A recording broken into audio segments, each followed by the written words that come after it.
성경에서는 우리에게 항상 근심하지 말고 걱정하지 말라 그렇게 말씀하시죠. 이유가 뭘까요?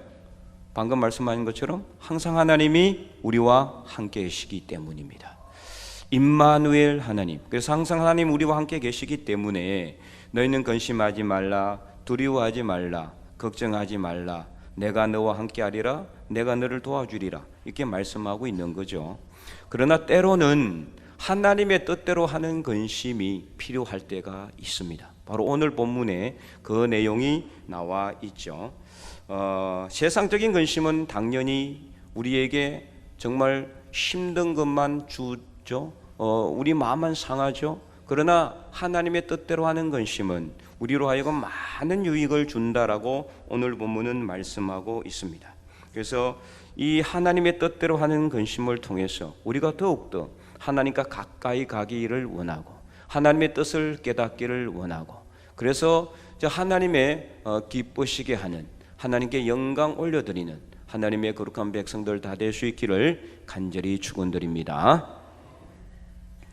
오늘 본문은 사도 바울이 마게도냐에 갔을 때에 그들이 받았던 환난과 다툼과 두려움에 대해서 밝히는 내용 중에 일부 내용입니다. 이 마게도냐는 저번에도 말씀드린 것처럼 어디죠? 그리스 본토. 이제 그리스 본토 거기를 예전에는 마케도니아 또는 마게도냐 이렇게 불렀어요. 그래서 이 마게도냐는 이제 그리스고요. 이 그리스 마케도냐에 갔을 때에 그때에 사도 바울은 엄청나게 많은 핍박과 박해, 물론 그가 가는 곳마다 박해와 핍박은 따라다녔어요. 그래서 그 다툼과 두려움과 환난에 대해서 이제 말씀하고 있죠. 그 배경이 뭐냐? 이제 고린도후서 2장 보면은 이렇게 나와 있어요. 고린도후서 2장 12절 13절에 보면은 내가 그리스도의 복음을 위하여 드로아에 이름에 주 안에서 문이 내게 열렸으되 내가 내 형제 디도를 만나지 못하므로 내 심령이 편하지 못하여 그들을 작별하고 마게도냐로 갔노라. 그러니까 이제 드로아에서 마게도냐로 갔다라는 것을 말하고 있죠. 디도를 만나야 되는데 만나지를 못했어요. 만나기로 했는데 그래서 마음이 편하지 못한 상황에서 마게도냐로 갔다라는 거죠. 그래서 이 사도 바울은 가는 곳마다 이렇게 핍박과 박해를 받았어요. 왜 드로아에서 마게도냐로 갔을까요? 그래서 복음 전하는데 계속 유대인들이 와서 방해를 하고 핍박을 하고 계속해서 힘들게 하니까 또 이제 다른 지역으로 계속 이렇게 그게 또 하나님의 뜻인 것 같아요. 한 곳에 계속 머물러 있게 하지 아니하시고 어쨌든 또 다른 지역으로 가고 거기서 또 다른 지역으로. 그래서 이제 사도행전을 읽어보면은 사도 바울이 계속해서 옮겨 다니죠. 근데 가는 곳마다 어때요? 복음의 씨앗이 뿌려지는 거예요. 거기가 교회가 세워지는 거예요. 하나님의 백성들이 거기서 또 나타나게 되는 거예요. 그래서 하나님의 복음이 골고루 온 세상에 퍼져나가는 그런 전초 기지가 생겨나게 된 것이라고 볼 수가 있죠. 이 그리스 마게도냐가 복음화됐기 때문에 그 그리스의 그 놀라운 힘, 능력, 당시에 알렉산더라는 그 왕이 전 지역을 갖다가 이렇게 막 정복을 했잖아요. 가는 곳마다 뭐가 전해졌던 거니까 복음이 전해지는 거예요. 복음이. 그래서 이 여러 가지 상황 속에서도 하나님은 어쨌든 간에 복음이 전해지는 그 역할을 사도 바울을 통해서 이루었다. 그래서 그리스를 통해서 유럽이 복음화되고요. 유럽이 복음화되니까 미국이 복음화되고요. 미국이 복음화되니까 우리나라까지 중국으로, 일본으로, 아시아 쪽으로 또 복음이 들어오게 되는 이런 역사가 일어나게 된 것이죠. 그래서 오늘 본문 5절에도 이제 그 내용이 나와 있죠. 자, 오늘 본문 5절 우리가 마게도냐에 이르렀을 때에 또 우리가 육체가 편하지 못하였고 사방으로 환난을 당하여 밖으로는 다툼이요 안으로는 두려움이노라. 언제 유대인들이 와가지고 자기들을 죽일지 모르는 그 두려움이 있었어요. 그래서 한때는 사도 바울이 너무 많이 맞아가지고 사람들이 죽은 줄 알고 갖다 버렸어요. 성 밖으로 갖다 버렸어. 그냥 시체인 줄 알고. 그런데도 하나님께서 함께 하셔가지고 다시 벌떡 일어나서 또 성으로 들어가기도 하고 이런 경우가 한두 번이 아닌 거예요. 사도 바울뿐만 아니라 사도 바울을 옆에서 도와주는 사람들도 똑같이 환난을 받거든요. 핍박을 받고 박해를 받는 거예요. 그러다 보니까 늘 밖으로는 환난이요 안으로는 두려움이었던 거죠. 이러한 고난 속에서도 사도 바울은 복음 전하는 것을 결코 멈추지 않았다. 그러나 6절에 하나님께서 디도를 보내서 그들을 위로해 주신 거예요. 밖으로는 환난이 있고 안으로는 두려움이 가득 차 있는 그 상황 속에서 하나님께서 디도를 이제 보내주신 거예요.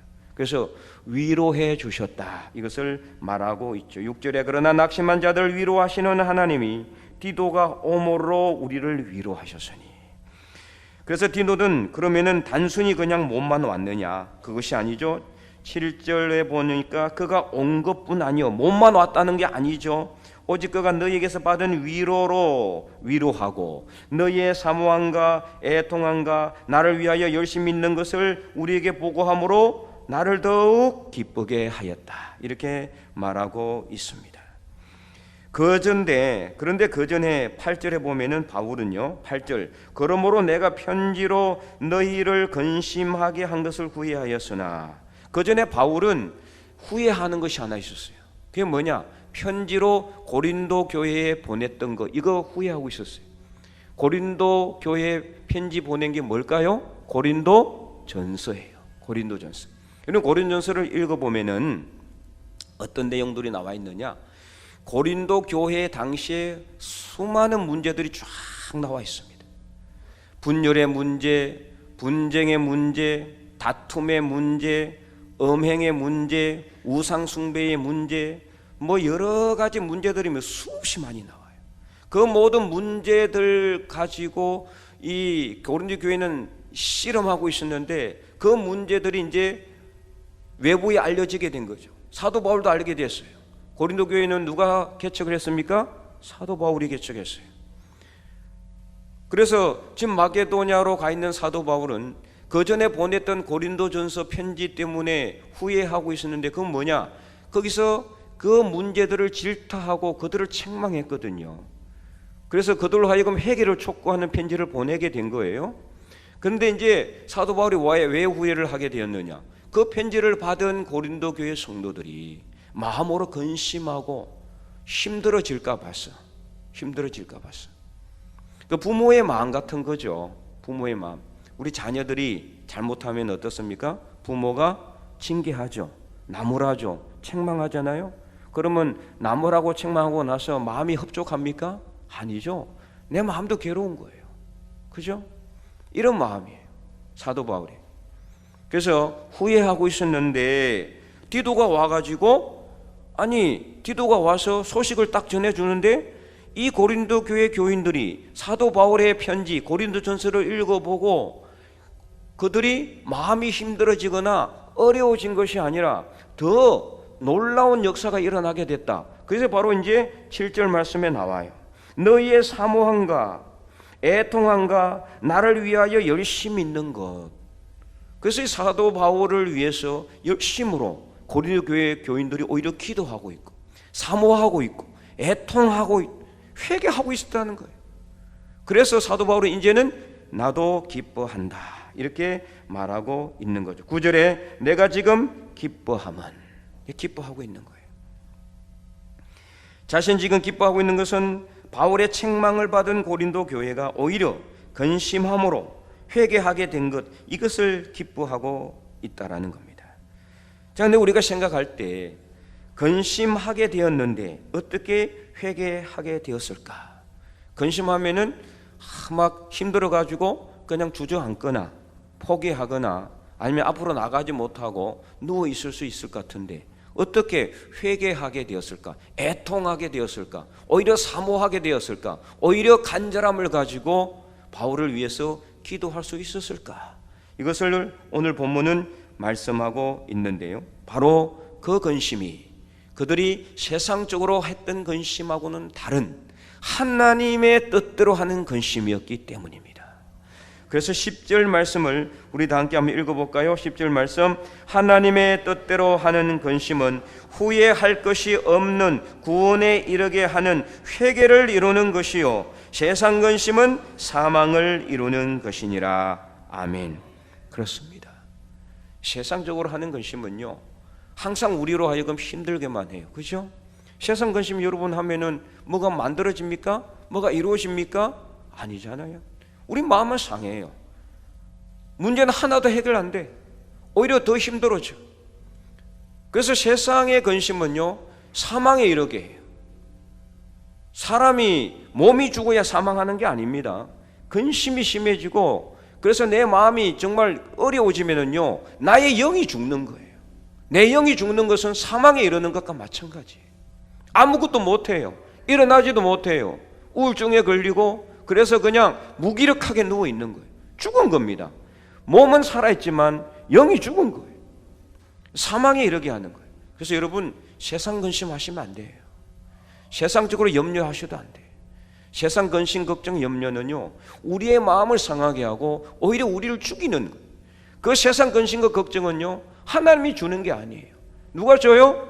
사탄 마귀가 줘요. 사탄 마귀가. 너 안 돼. 해봐도 안 되잖아. 포기해. 불가능해. 이런 마음을 자꾸 주기 때문에 근심하고 염려하고 걱정하게 되는 거예요. 뭘 해도 안 될 것 같다.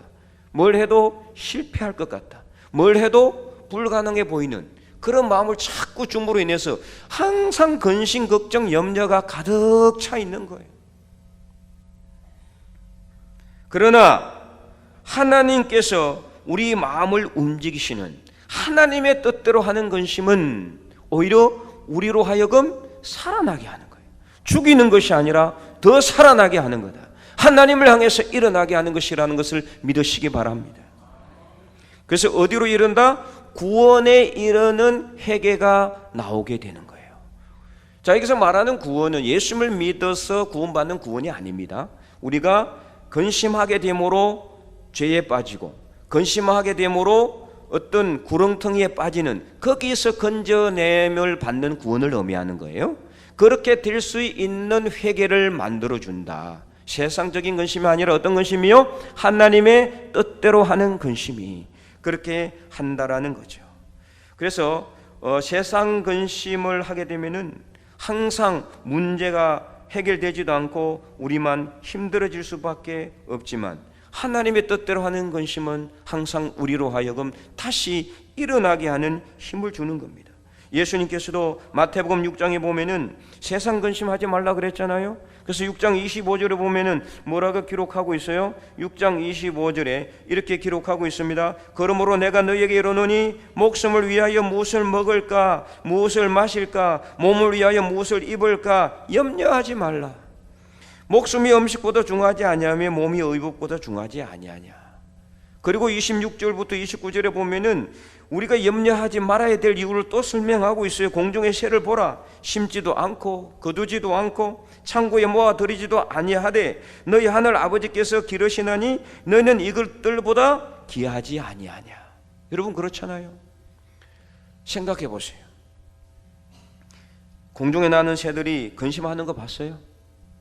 보신 분.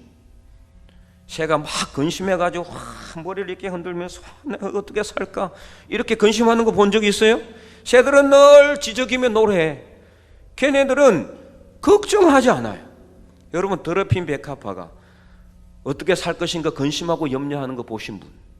그래서 내가 꽃을 피울 수 있을까 없을까, 이거 바람이 불면 내가 어찌 살까, 이거 염려하는 거 보신 분 아무도 없잖아요.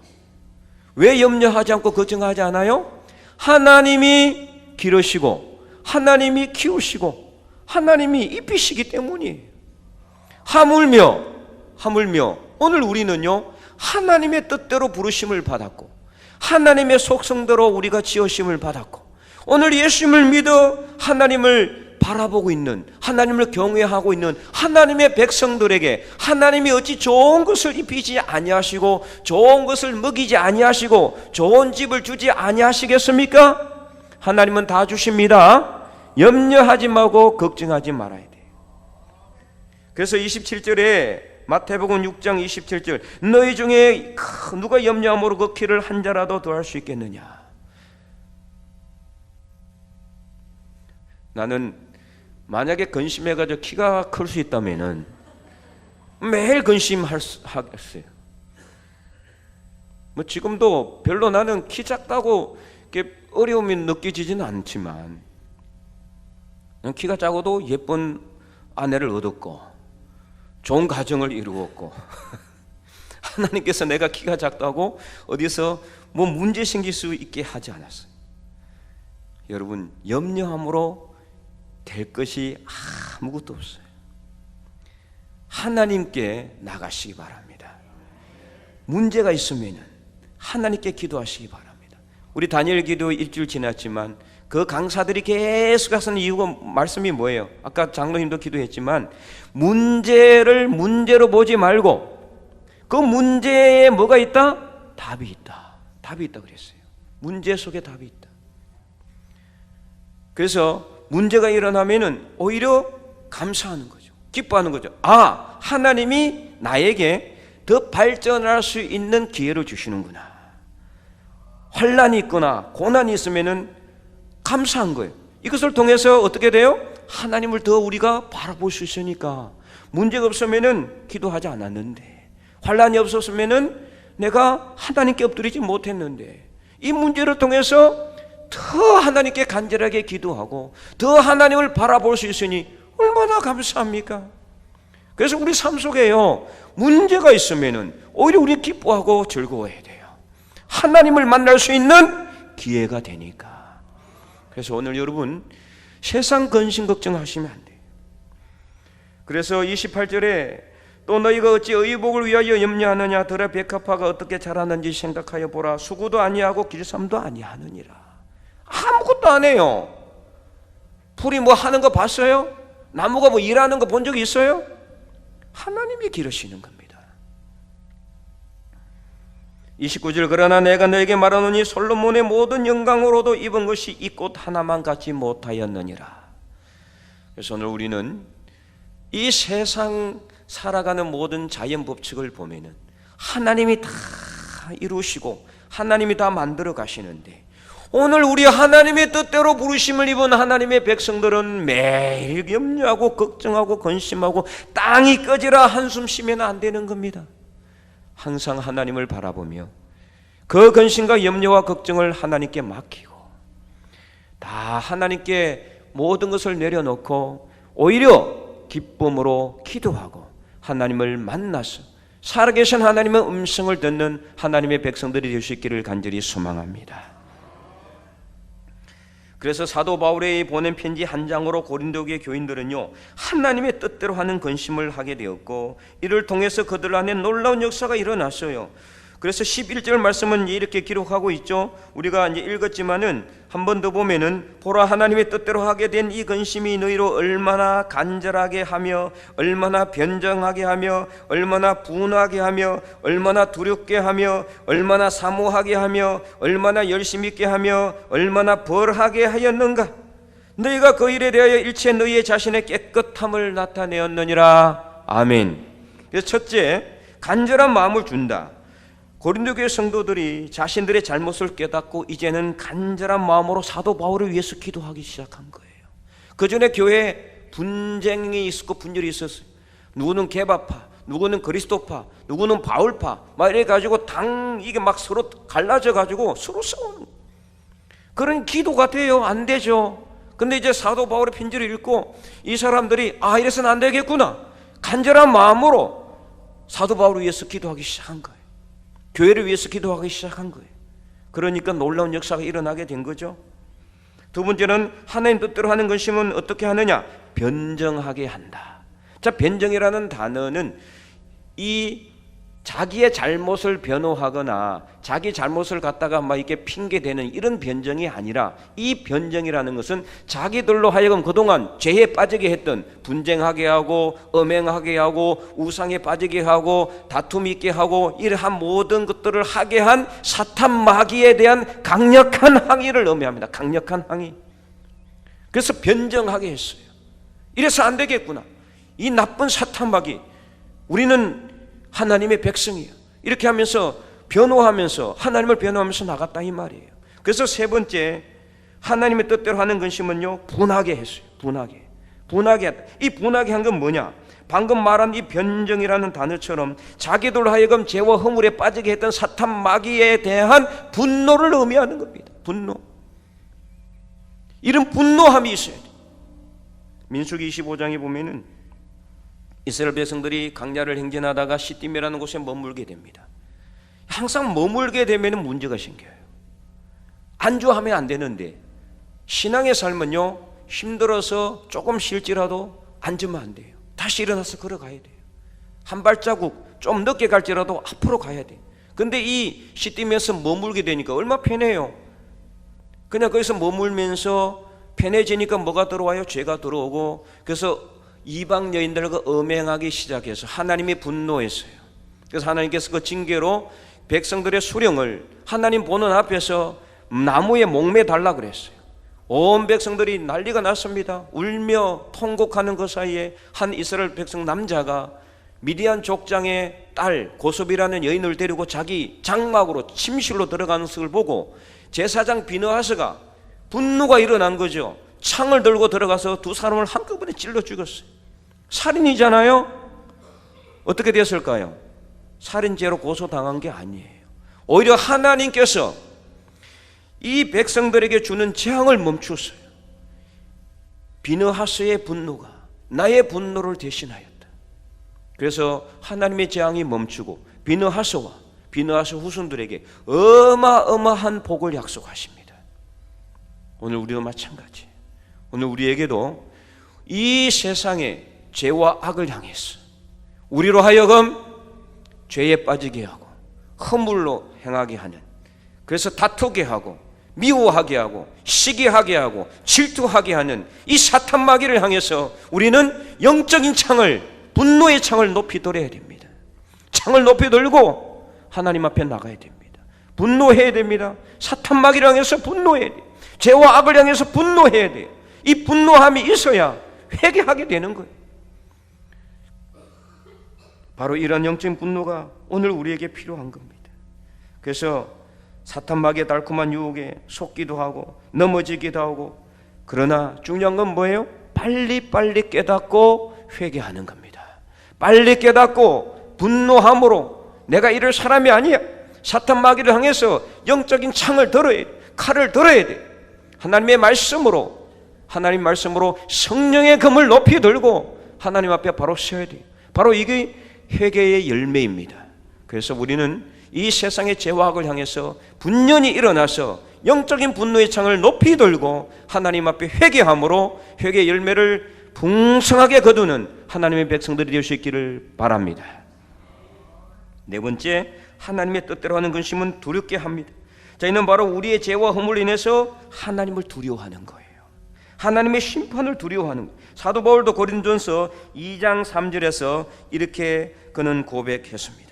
내가 너희 가운데 거할 때에 약하고 두려워하고 심히 떨어노라. 사도 바울이 고린도 교회를 개척할 때 엄청 힘들었거든요. 그래서 그들 가운데 거할 때, 그들에게 복음을 전할 때, 고린도에 가서 복음을 전할 때 내가 너희들 가운데 거할 때 약하고 두려워하고 심히 떨었노라. 왜요? 왜 두려워하고 심히 떨었을까요? 자기 자신의 전도함이 자기 말의 설득력과 지혜에 있는 것 같아서 두려워했다는 거예요. 사도 바울은 말을 잘했습니다. 웅변력이 뛰어났어요. 그래서 혹시 그가 자기도 모르게 자기 설득력을 가지고 자기 지혜를 가지고 복음을 전할까 봐서 늘 두려워하고 떨었다는 거예요. 만약에 그렇게 되면은 사람들이 사도 바울 때문에 교회에 오면 안 되잖아요. 누구 때문에 교회로 와야 돼요? 하나님 때문에, 예수님 때문에 교회 와야 되는데, 예수님 때문에 하나님을 믿어야 되는데, 사도 바울의 놀라운 웅변력 때문에 욱해가지고 막 숙해가지고 이렇게 오면 안 되는 거거든요. 사도 바울은 그걸 늘 두려워했어요. 그래서 약했다는 거예요. 내가 약할 걸 때에 강함이라. 누가 강해요? 그리스도께서. 사도 바울이 약할 때. 그래서 사도 바울은 늘 고린도서 15장에도 그랬잖아요. 뭐라고 고백했습니까? 나는 날마다 죽노라 그랬어요. 왜 죽어요? 왜 약해져요? 그가 약해져야, 그가 죽어야 그 안에 그리스도께서 살기 때문에, 그 안에 성령께서 들어오셔서 역사하시기 때문에 자기 힘의 능력으로 하지 않고 자기 말의 지혜로 하지 않고 오직 예수 그리스도의 십자가만 자랑하고 성령의 충만함으로 복음 전하기 위해서, 그래서 두려워하는 삶을 살았다는 거예요. 고린도전서 9장 27절에도 사도 바울은 이렇게 고백했습니다. 우리 함께 읽어볼까요? 내가 내 몸을 쳐 복종하게 하면,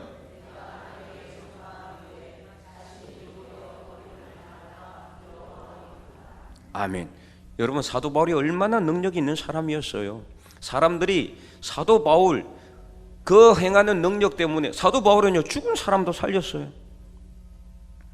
그런데도 그가 왜 이렇게 두려워하고 떨었느냐? 항상 그는 하나님 앞에 두려운 마음으로 나갔다는 말이에요. 혹시라도 자기가 자기 자신을 더 앞세우고 자기 영광을 드러내고, 그래서 자기가 스포트라이트를 받을까 봐서 늘 두려워하고 떠는 마음으로 하나님 앞에 섰단 말이에요. 오늘 우리도 마찬가지예요. 이 세상의 죄와 악을 향해서 두려운 마음으로 하나님 앞에 서야 돼요. 여기서 말하는 두려움은 하나님을 경외하는 마음입니다. 이 하나님을 경외하고 두려워하는 것은 무서워하는 것과 달라요. 두려움이라는 것은, 경외하는 것이라는 것은 내 앞에 계신 하나님, 세상의 창조자이신 하나님, 나의 주인이신 하나님, 나를 심판하실 수 있는 하나님, 그 하나님 앞에 섰을 때 느끼는 두려움을 의미하는 거예요. 그러면은 죄와 악을 이길 수가 있어요.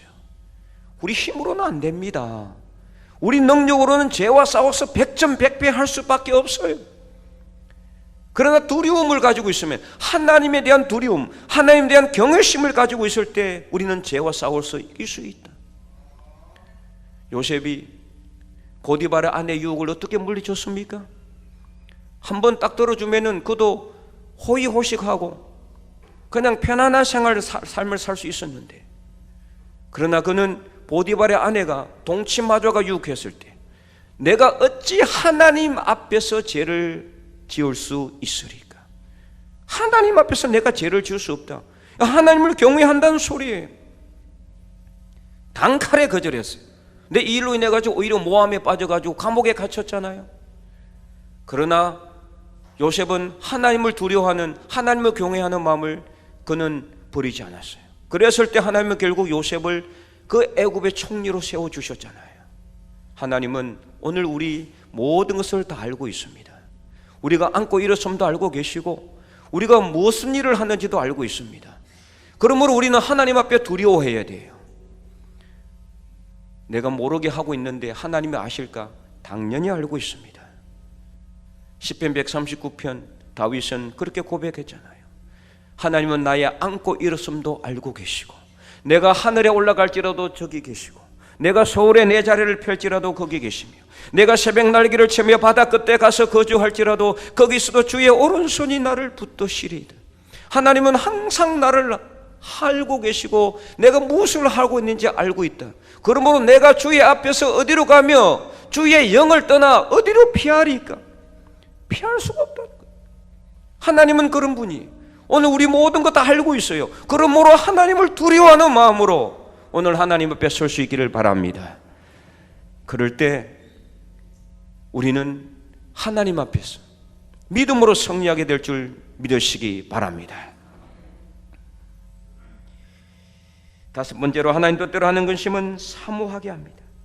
이는 바로 자신들의 허물과 잘못을 깨닫고 고린도 교회 교인들이 하나님의 은혜를 사모했습니다.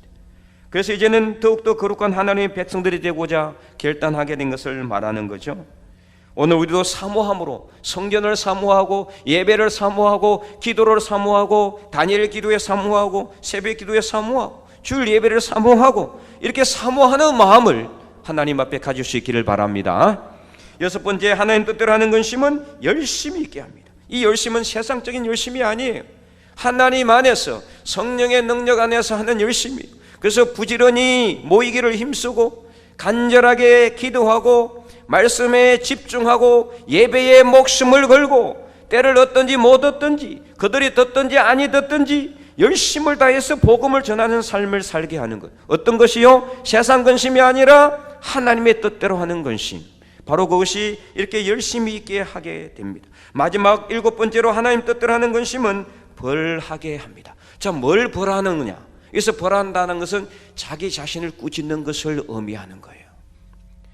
죄를 자꾸 죄에 걸려 넘어지는 나를 향해서, 자꾸 허물에 빠지는 나를 향해서, 자꾸 약해지려고 하고 있는 자기 자신을 향해서 벌하는 거예요. 자기 자신을 쳐서 복종하게 하는 겁니다.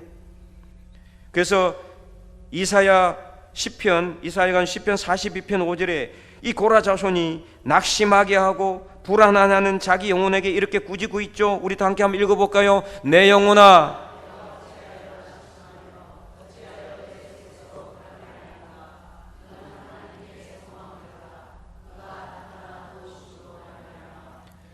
여전히 찬송하리로다. 아멘. 그렇습니다. 우리 자신을 쳐서 복종시켜야 돼요. 그래서 하나님의 뜻대로 하는 것임을 우리를 벌하게 합니다. 그러니까 내가 나 자신을 벌하는 거예요. 내 자신의 영혼에게 나무라는 거예요. 네가 어찌하여 낙심하고 어찌하여 불안해하느냐? 너는 누구에게 소망을 두라? 하나님께 소망을 두라. 그가 나타나 나를 도와주실 것이다. 하나님이 나를 버리지 않는다. 하나님은 나를 지켜주신다. 하나님 나를 이끌어 주신다. 하나님 나와 함께 하신다. 이 믿음을 가지고 하나님께 나감으로 인해 여전히 하나님을 찬송하는 하나님의 백성들이 될 수 있기를 바랍니다. 그래서 그럼 어떻게 하는 것이 하나님의 근심일까? 이게 정말 중요한 포인트죠. 오늘 본문을 종합해 보면 하나님의 뜻대로 하는 근심은 세상 근심과 첫째는 반대되는 것이고, 두 번째, 어떻게 하면 하나님의 뜻대로 근심하게 되느냐? 바로 죄에 대해서 애통하게 하는 겁니다. 죄에 대해서 분노하는 것입니다. 그렇게 할 때 하나님의 뜻대로 근심을 하게 되고, 그래서 우리는 열심으로 기도하게 되고 사모함으로 예배를 사모함으로 드리게 돼 있고, 우리는 정말 하나님 앞에 믿음으로 나가게 돼 있어요. 하나님의 뜻대로 하는 근심, 바로 이것은 세상 근심과 다른 것입니다.